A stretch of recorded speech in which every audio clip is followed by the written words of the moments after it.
Hello there, good evening. The Islamic State has released a video purportedly showing the beheading of an American journalist. James Foley was abducted in Syria in November 2012. The website set up to campaign for him said tonight it was aware of the reports and urged people to wait for updates. Well, our correspondent Nick Martin joins us from Washington. And Nick, an incredibly difficult time for James Foley's families, but with implications too for President Obama. Tell us more.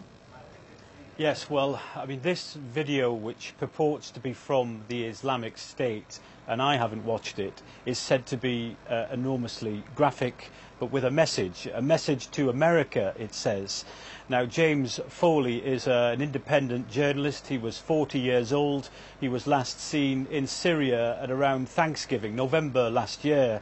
He was one of the last journalists to be in the Aleppo area when he was kidnapped, along with another journalist, and he hasn't been seen since. And ever since then, his parents have continued a campaign for information to glean where he could have been. And then tonight, as we've just come on air in the last hour, a video has emerged on the internet which purportedly shows Jim Foley being beheaded.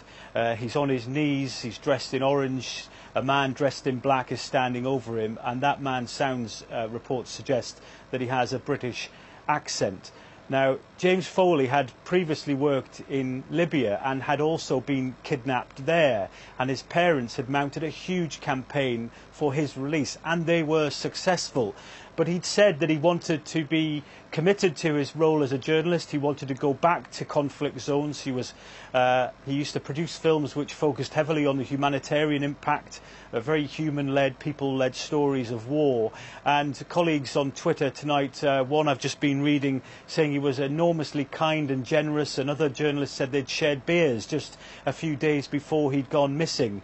So the emergence of this video and its clear graphic nature is a devastating twist in this story, and it will clearly be crushing for his family, who would have hoped against hope that whoever was holding him captive would have released him. But I think it's a clear message to, which is what the Islamic State will want, of course, for this video to be shown as many times. But they are saying in that they are holding another journalist, that if Barack Obama, the president, does not pull out the airstrikes and stop supporting Kurdish and Iraqi forces in Iraq and elsewhere, then this other person will be beheaded too. So it is devastating for the family, but sinister and, you know, I mean, what can you say? It's, for those people who are talking about it on social media, friends and family, you know, you can only imagine what they must be thinking tonight as that news emerges, that the 40-year-old Jim Foley, an independent journalist, has purportedly been beheaded by the Islamic State on video. Nick Martin, thank you. Sky News has witnessed